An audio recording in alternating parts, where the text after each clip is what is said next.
우리의 몸은 아주 강력한 방어군의 보호를 받고 있습니다. 그들의 임무는 침입자를 격퇴시키는 것. 비록 그들의 활약을 눈으로 지켜볼 수는 없지만 그들이 격렬하게 전투를 하고 있을 때 우리는 그 전투지가 어디인지 알 수 있습니다. 바로 염증이 생긴 곳. 그곳이 바로 현재 진행형 격전지입니다. 이번 영상에서는 염증에 대해 알아보려 합니다. 건강한 사람의 몸은 여러 형태의 방어 시스템을 가지고 있습니다.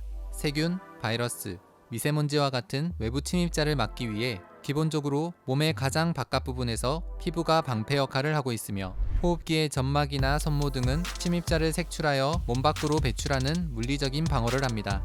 혹시나 음식물과 함께 몸에 들어온 침입자는 침이나 위산이 화학적인 방어를 하게 됩니다. 그런데 이러한 1차 방어선이 뚫리는 상황이 발생할 때가 있습니다. 예를 들어 손가락이 날카로운 송곳에 찔리게 되면 1차 방어선인 피부에 상처가 나며 그 부분을 통해 침입자들은 들어올 수 있게 됩니다. 하지만 다행히도 우리 몸은 2차 방어 시스템이 작동됩니다.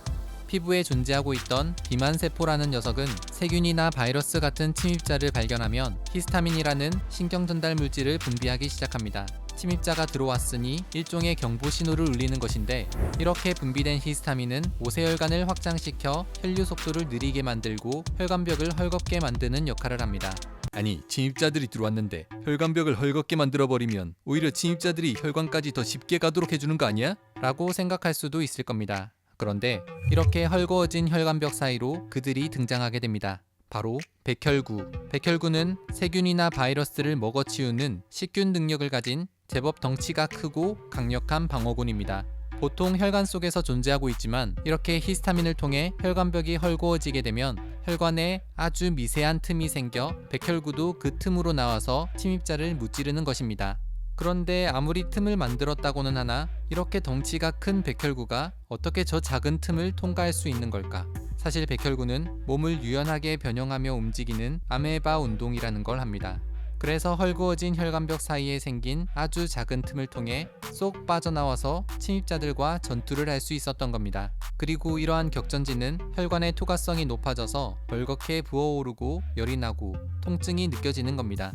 이것을 우리는 염증이라고 부릅니다. 이렇게 외부의 침입자로부터 방어하기 위해 갑자기 생겨난 염증을 급성염증이라고 하는데, 우리 몸을 지키는 아주 중요한 방어수단입니다.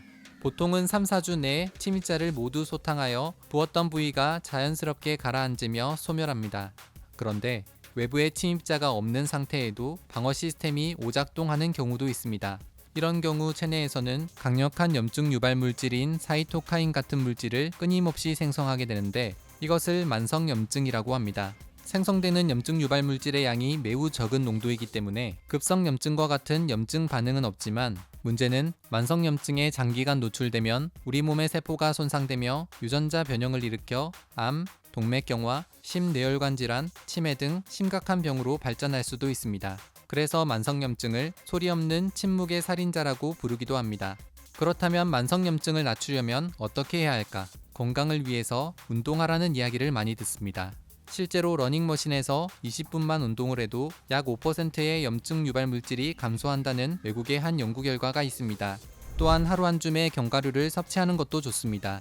견과류에는 오메가3와 항산화 비타민, 무기질이 많아서 강력하고 안전하게 체내 염증을 낮출 수 있다고 합니다. 만성염증은 최대한 낮추고 건강한 방어 시스템을 갖추어 매일매일이 건강한 여러분이 되시기 바랍니다.